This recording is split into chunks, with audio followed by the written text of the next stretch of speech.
വിവാഹ തട്ടിപ്പ് വീരന്മാരുടെ കഥകൾ ഏറെ കേട്ടിട്ടുള്ള നാടാണ് കേരളം. വിവാഹത്തിനു ശേഷം വധുവിനെ കബളിപ്പിച്ച് കടന്നുകളഞ്ഞതും യുവതികളെ വിവാഹം ചെയ്ത് സ്വർണവും പണവും കൈക്കലാക്കി മുങ്ങിയതുമായ ഒരുപാട് കഥകൾ നാം കേട്ടിട്ടുണ്ട്. എന്നാൽ എറണാകുളം ഉദയപേരൂർ കാഞ്ഞിരമറ്റം സ്വദേശിനി രേഷ്മ എന്ന 30-കാരി നടത്തിയ സമാനതകളില്ലാത്ത തട്ടിപ്പുകൾ കേട്ട് അന്തം വിട്ടിരിക്കുകയാണ് കേരളീയർ. 30-കാരിയായ പെൺകുട്ടി 20-ാം വയസ്സിൽ ആരംഭിച്ച വിവാഹ തട്ടിപ്പിൽ കുടുങ്ങിയത് 10 പേരാണ്. 10 പേരെ വിവാഹം കഴിച്ച് 11-ാമനെ വിവാഹം കഴിക്കുന്നതിന് മണിക്കൂറുകൾക്ക് മുമ്പാണ് നവവരനായ പഞ്ചായത്ത് അംഗത്തിനും സുഹൃത്തുക്കൾക്കും സംശയം തോന്നിയതും ഈ തട്ടിപ്പുകാരിയെ നിയമത്തിന്റെ വലയിലാക്കിയതും. 2 വയസ്സുള്ള കുട്ടിയുടെ അമ്മയായ രേഷ്മ ആദ്യ വിവാഹം എന്ന പേരിൽ ഓൺലൈനിൽ വിവാഹ പരസ്യം നൽകിയാണ് തട്ടിപ്പ് നടത്തിയിരുന്നത്. പരസ്യം കണ്ടു ബന്ധപ്പെടുന്ന പുരുഷന്മാരോട് താൻ അനാഥയാണെന്ന തരത്തിലുള്ള കഥകൾ പറഞ്ഞ് വിശ്വസിപ്പിക്കും. തുടർന്ന് പുരുഷന്മാർ തന്നെ മുൻകൈയെടുത്ത് വിവാഹം നടത്തും. വിവാഹത്തിനു പിന്നാലെ കയ്യിൽ കിട്ടുന്ന സ്വർണവും പണവുമായി മുങ്ങുകയായിരുന്നു പതിവ്. 2014-ൽ എറണാകുളം സ്വദേശിയാണ് രേഷ്മ ആദ്യം വിവാഹം ചെയ്തത്. ഈ ബന്ധം കുറച്ചു കാലം നിലനിന്നു. പിന്നീട് സമൂഹ മാധ്യമത്തിലൂടെ പരിചയപ്പെട്ട വൈക്കം സ്വദേശിയെ വിവാഹം ചെയ്തു. യാത്രക്കിടയിൽ പരിചയപ്പെട്ട അങ്കമാലി സ്വദേശി, തിരുവനന്തപുരം, കൊല്ലം, തൊടുപുഴ, വാളകം സ്വദേശികൾ തുടങ്ങിയവരെയും തുടർന്ന് വിവാഹം ചെയ്തു. വിവാഹശേഷം കൂടുതൽ കാലം ഒന്നിച്ചു ജീവിച്ചത് കൊല്ലം സ്വദേശിയോടൊപ്പമാണെന്നാണ് വിവരം. വിവാഹം ചെയ്ത് ഭൂരിഭാഗം ആളുകളെയും ഒരാഴ്ചക്കു ശേഷം ഉപേക്ഷിച്ച് ബീഹാറിലെ സ്കൂളിലേക്ക് ജോലിക്കെന്ന വ്യാജേന കടന്നുകളയുകയാണ് രേഷ്മ ചെയ്തിരുന്നത്. ഭർത്താക്കന്മാരെയെല്ലാം ഇടയ്ക്കിടെ വിളിക്കുകയും വിശേഷം തിരക്കുകയും ചെയ്തതിനാൽ ആർക്കും കാര്യമായ സംശയവും ഉണ്ടായില്ല. ഇതിനിടെ ഒരു കുട്ടിയും ജനിച്ചിരുന്നു.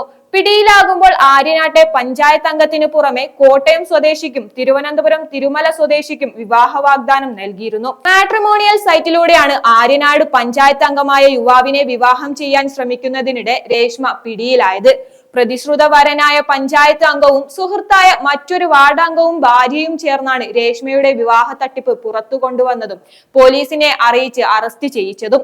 വിവാഹ പരസ്യം നൽകുന്ന ഗ്രൂപ്പിൽ പഞ്ചായത്ത് അംഗം രജിസ്റ്റർ ചെയ്ത ഫോൺ നമ്പറിലേക്ക് മെയ് 29-നാണ് രേഷ്മ ആദ്യം ബന്ധപ്പെട്ടത്. വിവാഹമാലോചിക്കുന്ന യുവതിയുടെ അമ്മയാണെന്ന് പരിചയപ്പെടുത്തിയ സ്ത്രീ വിവരങ്ങൾ അന്വേഷിച്ചതിനു ശേഷം രേഷ്മയുടെ ഫോൺ നമ്പർ കൈമാറുകയായിരുന്നു. തുടർന്ന് പരസ്പരം സംസാരിക്കുകയും പഞ്ചായത്ത് അംഗത്തിന് ഇവരെ ഇഷ്ടപ്പെടുകയും ചെയ്തു. തുടർന്ന് കോട്ടയത്തുള്ള മാളിൽ ഇരുവരും പരസ്പരം കാണുകയും സംസാരിച്ച് വിവാഹം ഉറപ്പിക്കുകയും ചെയ്തു. തനിക്ക് ബന്ധുക്കൾ ആരുമില്ലെന്നും തന്നെ ദത്തെടുത്തതാണെന്നും വിവാഹം നടത്തുന്നതിൽ വളർത്തമ്മയ്ക്ക് താല്പര്യമില്ലെന്നും തന്നെ നിരന്തരം ഉപദ്രവിക്കാറുണ്ടെന്നും രേഷ്മ യുവാവിനെ പറഞ്ഞു വിശ്വസിപ്പിച്ചു. രേഷ്മയുടെ കഥ കേട്ട് മനസ്സലിഞ്ഞ യുവാവ് 6 മാസം വരെ കാത്തിരിക്കേണ്ടെന്നും ഉടൻ തന്നെ വിവാഹം നടത്താമെന്നും പറഞ്ഞ് തിരുവനന്തപുരത്തേക്ക് എത്താൻ ആവശ്യപ്പെട്ടു. പഞ്ചായത്ത് അംഗവുമായുള്ള വിവാഹത്തിനായാണ് ജൂൺ 5-ാം തീയതി രേഷ്മ തിരുവനന്തപുരത്ത് എത്തിയത്. അടുത്തതായി രേഷ്മ വിവാഹം കഴിക്കാൻ നിശ്ചയിച്ചിരുന്ന തിരുവനന്തപുരം സ്വദേശിയാണ് രേഷ്മയെ വെമ്പായത്ത് കൊണ്ടാക്കിയത്. ഏതാനും ആഴ്ചകൾക്കുള്ളിൽ തിരുവനന്തപുരത്ത് വെച്ച് വിവാഹം നടത്താനായിരുന്നു ഇവരുടെ തീരുമാനം. ആര്യനാട്ടുള്ള ബന്ധുവീട്ടിൽ പോവുകയാണെന്നാണ് രേഷ്മ അയാളോട് പറഞ്ഞിരുന്നത്. ഇയാളെ പിന്നീട് തിരിച്ചയച്ചു. തുടർന്ന് രേഷ്മ ആര്യനാട്ടെത്തി പ്രതിശ്രുത വരന്റെ സുഹൃത്തായ പഞ്ചായത്ത് അംഗത്തിന്റെ വീട്ടിൽ താമസിച്ച് വിവാഹത്തിനുള്ള ഒരുക്കങ്ങൾ നടത്തുകയും ചെയ്തു.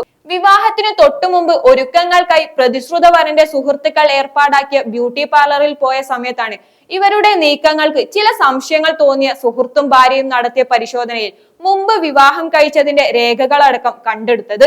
വിവാഹ ദിവസം രാവിലെ കുളി കഴിഞ്ഞ് ബ്യൂട്ടി പാർലറിൽ പോകണമെന്ന് പറഞ്ഞ് രേഷ്മ വീട്ടിൽ നിന്നിറങ്ങി. വീട്ടുടമസ്ഥന്റെ ഭാര്യ യാദൃശ്ചികമായി കുളിമുറിയിൽ കയറിയപ്പോൾ രേഷ്മ കുളിച്ചതിന്റെ ലക്ഷണങ്ങൾ കാണാൻ കഴിഞ്ഞില്ല. തുടർന്നാണ് ഇവരുടെ പെരുമാറ്റത്തിൽ സംശയം തോന്നിയത്. ഇതോടെ വാർഡ് മെമ്പറുടെ ഭാര്യ രേഷ്മയുടെ ബാഗ് പരിശോധിച്ചു. അപ്പോഴാണ് മുൻ വിവാഹങ്ങളുടെ സർട്ടിഫിക്കറ്റുകൾ അതിൽ നിന്ന് കണ്ടെത്തിയത്. ഉടൻ തന്നെ പ്രതിശ്രുത വരനെയും മറ്റും വിവരമറിയിച്ച് പോലീസിനെ ബന്ധപ്പെട്ടു. വിവാഹത്തിനായി ഒരുങ്ങി ഓഡിറ്റോറിയത്തിലേക്ക് പോകാൻ നിന്ന രേഷ്മയെ പ്രതിശ്രുത വരന്റെ സുഹൃത്തായ പഞ്ചായത്ത് അംഗത്തിന്റെയും പരാതിയിൽ ആര്യനാട് പോലീസ് അറസ്റ്റ് ചെയ്തു. ചോദ്യം ചെയ്തപ്പോഴാണ് സമാനതകളില്ലാത്ത തട്ടിപ്പുകളുടെ കഥകൾ പുറത്തു വന്നത്. അറസ്റ്റിലാകുന്നതിന് 45 ദിവസം മുമ്പും രേഷ്മ ഒരാളെ വിവാഹം ചെയ്തിരുന്നു.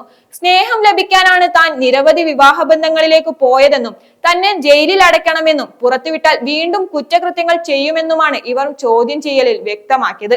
മാത്രമല്ല വിവാഹം ചെയ്തവരിൽ നിന്നും പണവും സ്വത്തും തട്ടിയിട്ടില്ലെന്നും രേഷ്മ വ്യക്തമാക്കിയിട്ടുണ്ടെങ്കിലും ഇവരെ കൂടുതൽ ചോദ്യം ചെയ്യുകയും ഇവർ വിവാഹ തട്ടിപ്പ് നടത്തിയവരെ കണ്ടെത്തി അന്വേഷണം മുന്നോട്ട് മുന്നോട്ട് കൊണ്ടുപോവുകയും ചെയ്തെങ്കിൽ മാത്രമേ രേഷ്മ ചെയ്ത കുറ്റകൃത്യങ്ങളെ കുറിച്ച് വ്യക്തമാവുകയുള്ളൂ.